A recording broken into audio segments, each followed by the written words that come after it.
bienvenue sur le podcast Je peux pas, j'ai avocat, le podcast qui va vous faire découvrir la relation avocat-client autrement. Nous sommes Anaïs Goulpeau et Sarah Kébir, avocates associées dans le cabinet Wave Avocat, et notre but avec ce podcast est de rendre l'avocat accessible. Ici, vous trouverez des discussions, des partages d'expériences, voire des confidences, mais aussi des réponses concrètes à vos questions juridiques dans nos domaines.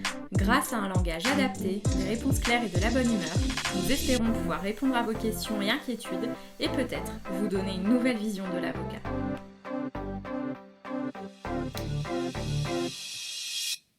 Bienvenue dans un nouvel épisode du podcast. Aujourd'hui, je voulais que l'on échange au sujet de quelque chose qui peut vous émouvoir si vous appelez le cabinet.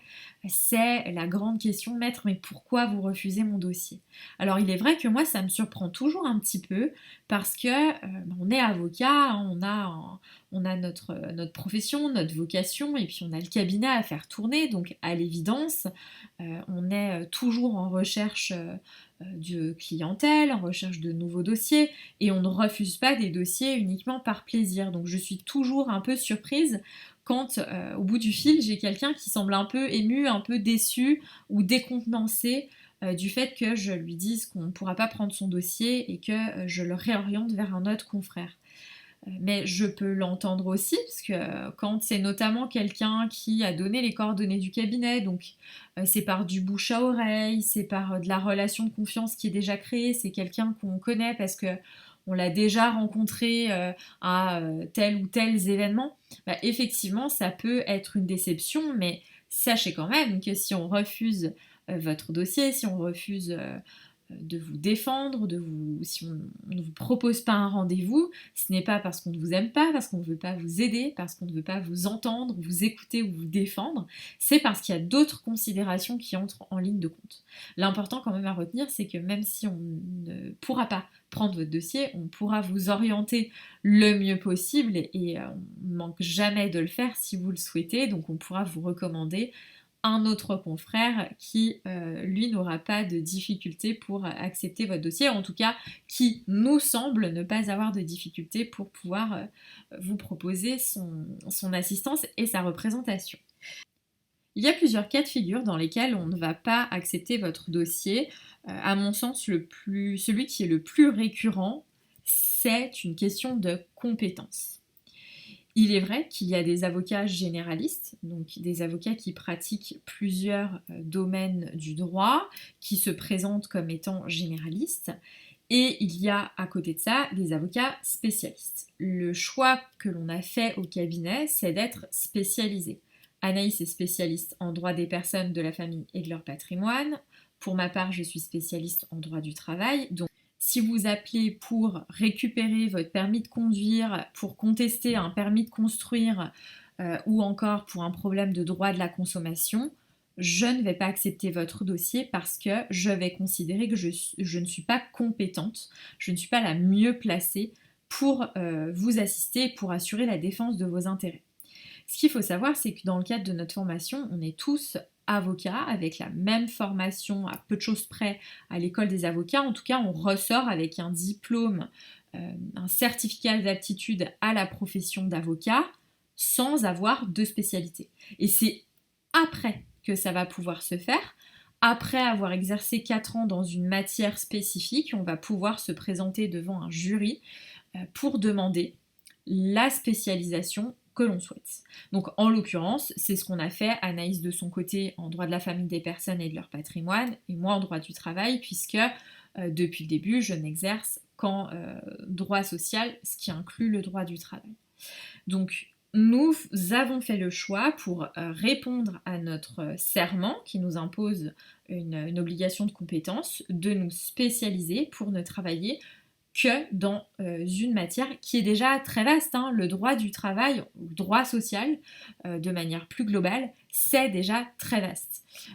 Donc, je suis déjà parfois en difficulté pour me tenir à jour de tout ce qui va se passer en jurisprudence, des évolutions des textes, et des modifications d'accords collectifs. Les conventions collectives notamment peuvent changer, les textes peuvent changer, la jurisprudence fluctue.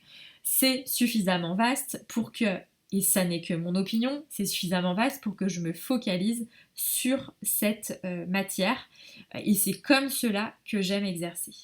Alors ça ne veut pas dire que les avocats généralistes ne sont pas de bons avocats, on a d'excellents confrères qui sont très habiles et qui pratiquent dans plusieurs matières, et c'est très bien, c'est un choix personnel, chaque avocat répond à son serment comme il l'entend. De notre côté, on a fait le choix de nous spécialiser vraiment dans des domaines précis pour rester le plus efficace possible, se former uniquement dans nos matières. Alors bien sûr, on a toujours une curiosité juridique et on suit ce qui se passe ailleurs, dans d'autres matières, mais pour autant, on va se concentrer dans nos matières, on va connaître nos juridictions, leurs spécificités, la jurisprudence, non pas globale, mais la jurisprudence de tel conseil de prud'homme sur tel point va pas être exactement la même que la jurisprudence de la Cour d'appel de Grenoble. Donc voilà, la spécialisation permet de passer tout son temps dans une matière, et donc c'est vrai que c'est un peu plus confortable à mon sens. C'est un peu plus confortable pour exercer parce que je vais devoir me former, me mettre à jour, me tenir au courant uniquement dans une matière, même si elle est déjà très très vaste. D'autres confrères ne seront pas d'accord et vous diront, moi si je faisais que du droit du travail, je m'ennuierais. Là je pense à une consoeur en particulier qui dirait, mais moi je suis incapable de ne travailler que dans une matière, je trouverais ça ennuyant et laborieux. Moi je considère que, en tout cas j'ai pas cette sensation-là, je n'ai pas cette difficulté puisque je n'ai pas deux dossiers qui soient strictement identiques, donc tout va bien. Mais pour en revenir au sujet, le thème c'est pourquoi maître, vous n'acceptez pas mon dossier? Tout simplement parce que je ne suis pas la plus efficace pour assurer la défense de vos intérêts sur cette problématique. Mais par contre, et quand il y a quelqu'un qui est un peu déçu, c'est ce que je finis par dire, là je ne peux pas vous aider à récupérer votre permis de conduire, je ne peux pas vous aider à contester le permis de construire de votre voisin d'à côté. En revanche, n'hésitez pas à nous rappeler si jamais vous aviez une difficulté en droit social ou en droit de la famille et des personnes. Donc c'est vraiment un problème de compétence, c'est la raison principale pour laquelle on refuse des dossiers au cabinet. La deuxième hypothèse, c'est une question qui va concerner les honoraires et particulièrement l'aide juridictionnelle.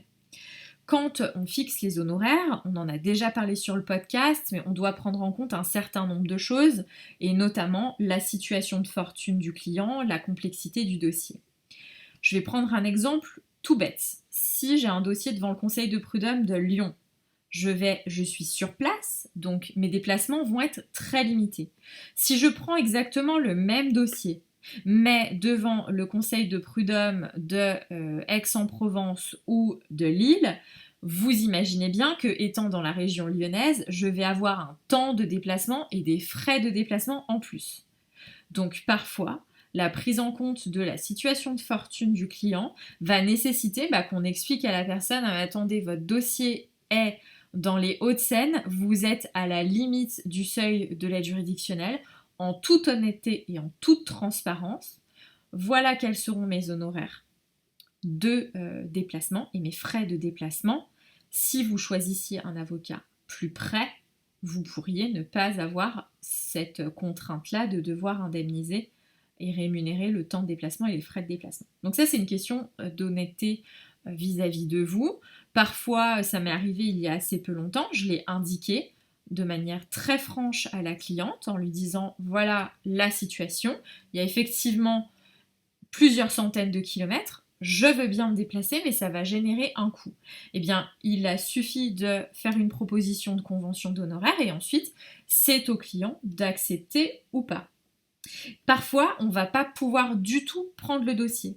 Pour certaines procédures, l'avocat est obligatoire et si vous êtes à l'aide juridictionnelle, si vous êtes bénéficiaire de l'aide juridictionnelle, il faudra impérativement un avocat du barreau concerné. Et c'est assez normal, finalement, ça s'explique. L'aide juridictionnelle, ça indemnise le travail de l'avocat assez à minima par rapport au temps réel que l'on passe dans un dossier. Et quand le justiciable est à l'aide juridictionnelle totale, ça suppose qu'on ne peut absolument rien lui facturer, pas même un timbre ou pas même une lettre recommandée.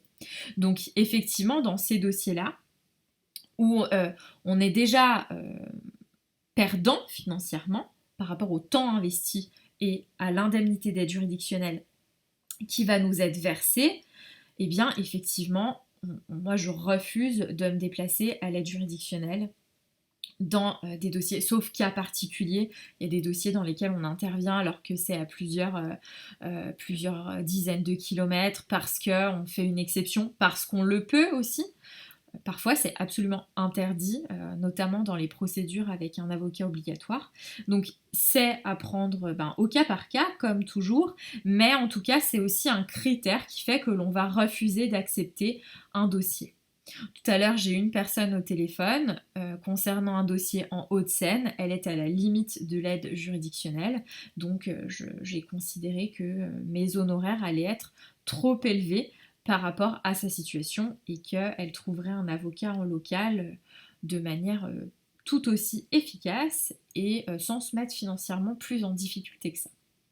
Donc c'est aussi un élément qui va être déterminant, la question des honoraires et la question de l'aide juridictionnelle totale.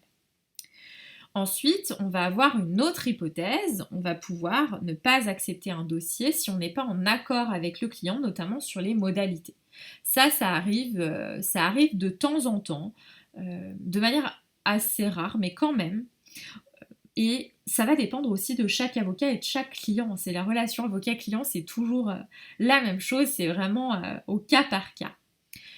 Chaque avocat décide de la manière dont il procède. Nous, au cabinet, on a fait le choix de proposer des rendez-vous, des premiers rendez-vous à des prix que l'on estime abordables dans nos matières et accessibles, mais de proposer des rendez-vous payants. Puisque moi, j'ai assez l'habitude de dire que aucune profession ne travaille gratuitement, on n'a jamais une visite, la première consultation médicale gratuite, le premier achat en magasin ou en épicerie gratuit parce que c'est pour essayer.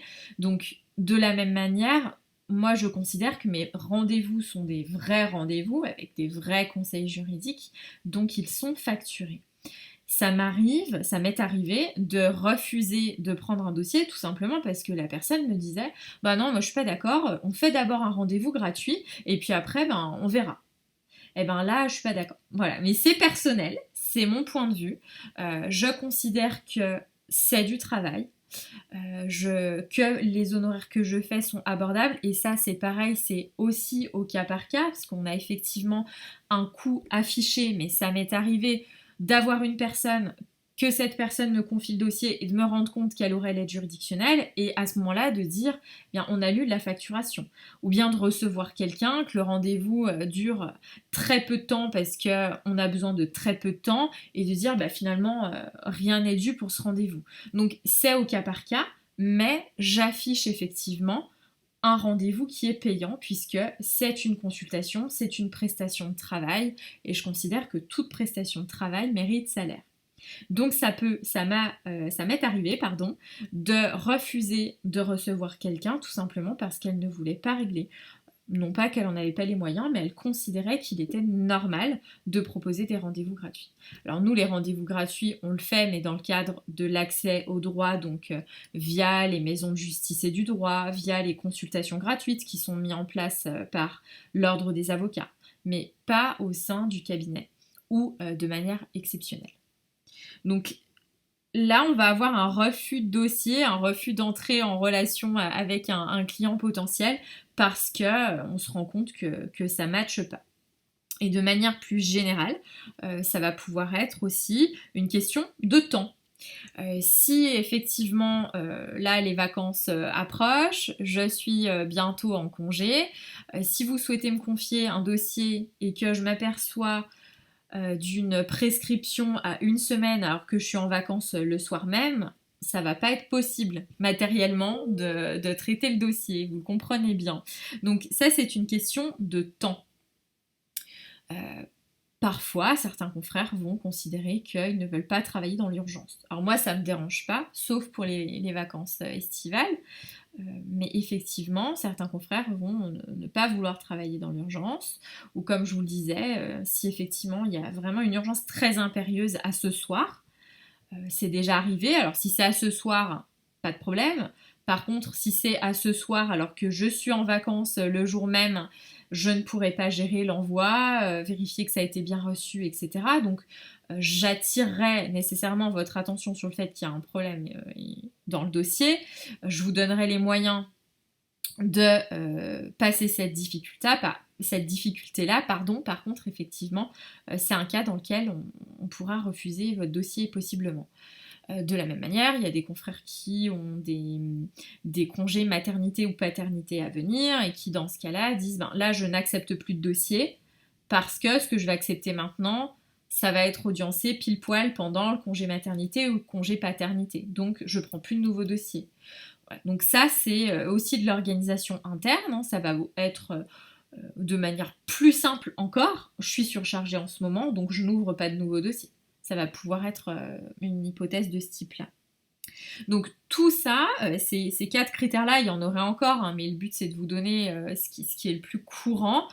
Ces critères-là, que ce soit je ne suis pas compétent dans votre dossier, je suis trop éloignée géographiquement et en termes d'honoraires ça va être complexe, ou bien c'est à l'aide juridictionnelle totale donc je ne peux pas intervenir, on n'est pas d'accord sur les modalités de règlement, ou je n'ai pas le temps parce qu'il y a une urgence que je ne pourrais pas gérer, ou parce que là en ce moment il y a un pic d'activité qui fait que je ne peux plus accepter de dossier, vous vous rendez bien compte que tous ces critères-là ne sont pas des critères personnels, et ça confirme que ça n'est pas une volonté de ne pas vous aider, ça n'est pas dû au fait qu'on ne vous aime pas, qu'on ne vous apprécie pas, c'est simplement que à cet instant T, pour ces raisons-là, ça n'est pas possible. Voilà, donc, et je pense très sincèrement qu'il vaut mieux refuser un dossier plutôt que de le laisser traîner. Souvent, ça fait partie des reproches principaux qui sont faits aux avocats, c'est de dire mon avocat ne me tient pas au courant, mon avocat, je lui ai envoyé des éléments, ça fait 1 mois et demi, il me répond pas et j'ai pas de nouvelles, donc je sais pas s'il a fait des choses, pas fait des choses. Parfois, il vaut mieux tout simplement dire là, ça n'est pas possible, je n'ai pas le temps, je ne pourrai pas avant telle date, et si ça vous convient pas, dans ce cas-là, pas de difficulté. Par contre, je ne prends pas votre dossier, plutôt que d'accepter le dossier et de le laisser dans un coin à prendre la poussière. Donc voilà pour ce podcast, n'hésitez pas à nous poser vos questions, à nous faire part aussi de vos retours d'expérience éventuellement sur ce thème-là, que vous soyez justiciable ou avocat, tous les points de vue sont intéressants. À bientôt. Merci d'avoir suivi ce podcast. Pour nous soutenir, n'hésitez pas à nous laisser une note et un commentaire sur les plateformes de podcast. Vous pouvez également nous retrouver sur les réseaux sociaux, Facebook, Instagram, LinkedIn et YouTube. N'hésitez pas également à nous laisser vos commentaires et avis. Nous vous laissons tous les liens sur les notes du podcast. À bientôt.